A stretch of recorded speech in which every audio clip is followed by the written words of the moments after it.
असा सगळीकडे जिकडे बघेल तिकडे जाळी जाळी जाळी जाळी दिसेल असा ढोकळा तुम्हाला पण आवडतो का? आवडत असेल तर अशा प्रकारे पाहू शकता, कुठेही जाळीची कमी नाही, एवढा जाळीदार खमण ढोकळा आपला तयार आहे. आणि आता आपण त्याची रेसिपी ट्राय करणार आहोत. पहिली एकदा बनवली होती, बट त्याच्यामध्ये एवढी जाळी आली नव्हती, पण खायला काही वाईट नव्हता, खूप छान होता तो पण. आणि असा स्पॉन्जी पण तो झाला होता. ठीक आहे, असं स्पॉन्जी हा थोडा प्रेस जास्त केला आहे वेदांतने, पण बट खूप छान टेस्टी, एकही पीसातला वाया गेलेला नाही. आणि पहिला केला तर तो पण गेलेला नाही. पण हा आपण बनवणार आहे मिक्सरमध्ये. तर मेजरमेंट पहा नीट. 1 कप घेतलेलं आहे पाणी. 1 कप पाणी, त्याच्यामध्ये 2 चमचे, 3 चमचे, 4 चमचे, 4ला थोडा कमी आहे, आणि 1 चमचा मीठ, म्हणजे 1 टेबलस्पून मीठ, थोडीशी हळद, हळूच घ्यायचं आहे सिट्रिक ॲसिड, आणि सिट्रिक ॲसिड घ्यायचं आहे 1 ते 1.5 चमचा. आणि हे सर्व मिश्रण आपल्याला मिक्सरला फिरवायचं आहे. 1 ते 2 मिनटं किंवा 1 मिनटं फिरवलं तरी चालेल. ठीक आहे, पाहू शकता त्याच्यामध्ये कसं सिट्रिक ॲसिड आणि बाकीचं मिश्रण सगळं एकसारखं झालं आहे, आणि त्याच्यामध्ये फेस आलेला आहे, पाहू शकता. तर हे मिश्रण आपलं तयार झालेलं आहे अशा प्रकारे. आणि याच्यामध्ये आपण आता ॲड करणार आहोत, हे सर्व आपण एका बाउलमध्ये काढून घेणार आहोत. पाहू शकता याच्यामध्ये साखर आणि हे सर्व विरघळलं पाहिजे. थोडंसं बाकी आहे, ते आपण याच्यामध्ये काढून घेणार आहोत. तर इथं मी वाटीनं घेतलेला आहे मेजरिंग करून. तर जो आधी ब्लॅक कलरचा कप होता ना, तर तो कप बरोबर 2 कप घेतलेले आहे. आणि या वाटीने जर घेतलं तर 3 वाट्याबरोबर हे बेसन पीठ आपलं भरणार आहे. तर 1 कप आपला तो बसतो 200 ग्रॅमचा. तर पीठ असं फ्लफी असतं, त्याच्यामुळे कपामध्ये जास्त बसत नाही. तर वजनाने घेतलं ना, तर 1 कप 200 ग्रॅमचं पीठ, म्हणजे आपल्याला 400 ग्रॅम आपल्याला पीठ इथं लागणार आहे, बेसन पीठ, पाहू शकता. आणि हे 2-3 मिनटं व्यवस्थित सर्व मिक्स करून, ठीक आहे, हे मिक्स करून घ्यायचं. याच्यामध्ये एक्स्ट्रा काहीही टाकायचं नाही आहे. आणि हे सर्व मिक्स करून झाल्याच्या नंतर ह्याला 10 मिनटं रेस्ट करायला ठेवायचं आहे, म्हणजे जेणेकरून ते बेसन पीठ असतं ते फुगतं. त्याच्यामुळे थोडंसं 10 मिनटं रेस्ट करायचं.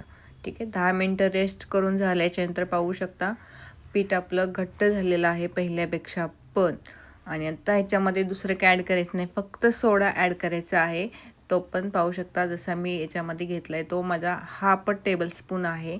तर मी जवळजवळ हा 1 चमचा टाकला आधी, नंतर दुसरा, हा आहे तो तिसरा. ठीक आहे, तर हाफ टेबलस्पून म्हणजे 1.5 चमचा बरोबर इथं टाकलेला आहे बेकिंग सोडा. आणि त्याला ॲक्टिव्ह करायला 1 चमचा 1 टेबलस्पून पाणी. ठीक आहे, तर ज्या वेळेस आपण हे सर्व टाकतो ना, त्यावेळी एकदम फास्ट प्रक्रिया करायची असते, त्याला अजिबात थांबायचं नाही. आणि हे असं जे त्याच्यामध्ये पाहू शकता, लगेच तो सोडा ॲक्टिव्ह झालेला आहे. आणि सोडा जर ॲक्टिव्ह झाला पटकन, तर लगेच आपलं केकचं भांडं तयार अगोदर ठेवायचं, त्याला तेल लावायचं, त्याच्यानंतर हे बॅटर सर्व त्याच्यामध्ये ओतून घ्यायचं. ठीक आहे, आणि त्याला टॅप टॅप करायचं नाही. जर तुम्ही टॅप टॅप केलं तर तुमच्या ढोकळ्याला जाळी येणार नाही. पाहू शकता याच्यामध्ये फक्त मी ती विस्कर त्याच्यामध्ये आपटलेलं आहे, फक्त हलकं टॅप केलेलं आहे, त्याच्यापेक्षा जास्त नाही. आणि पाणी उकळायला ठेवायचं अगोदर. त्याच्यानंतर आपण काय करणार आहोत, ही जाळी लगेच भांडं त्याच्यामध्ये अलगद ठेवायचं, तिथे पण त्याला हलकंसंच ठेवायचं. बट काय झालं, तर 30 ते 40 मिनटं आपण ह्याला करणार आहे स्टीम. तर त्याच्या प्रमाणाने पाणी त्याच्यामध्ये थोडं एक्स्ट्रा ठेवायचं आहे, पाणी सगळं आटून नाही द्यायचं. आणि लो टू मिडियम गॅसवरती आपल्याला करायचं आहे स्टीम. जास्त जर फास्ट ठेवला तर तो ढोकळा 30 ते 40 मिनटाने नाईफने अशा प्रकारे चेक करायचं. तर अशी जर आपला नाईफ क्लीन निघाला तर समजायचं आपला ढोकळा परफेक्ट स्टीम झालेला आहे. त्याच्यानंतर ढोकळा पूर्ण थंड होऊन द्यायचा टिनमध्ये, आणि नंतर तो एका ताटामध्ये काढून घ्यायचा. पाहू शकता एकदम परफेक्ट असं जाळीदार ढोकळा आपला इथं तयार झालेला आहे. आणि त्याला चांगला थंड करायचा, आणि नंतर त्याचे पीसेस कटिंग करायचे आहेत.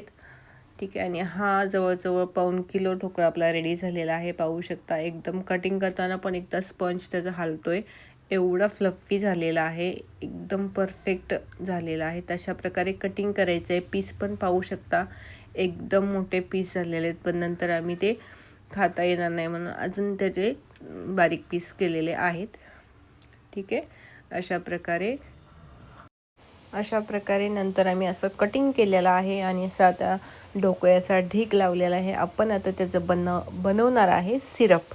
तर व्हिडिओ कंटिन्यू पहा. इथं तेलासाठी मी कढई गरम करायला ठेवली. कढई गरम झाली, त्याच्यामध्ये मोहरी टाकली आहे, तडतडायला लागलेली आहे. नंतर ती सर्व अंगावरती उडते, त्याच्यामुळे काय करायचं, एकदम फास्टमध्ये परत मिरच्या, कढीपत्ता सगळं घ्यायचं आणि त्याच्यामध्ये टाकून द्यायचं आणि नंतर त्याला झाकून ठेवायचं 1-2 मिनटं. त्याच्यानंतर आपल्याला त्याच्यामध्ये टाकायचं आहे पाणी. 1 ग्लास पाणी घ्यायचं.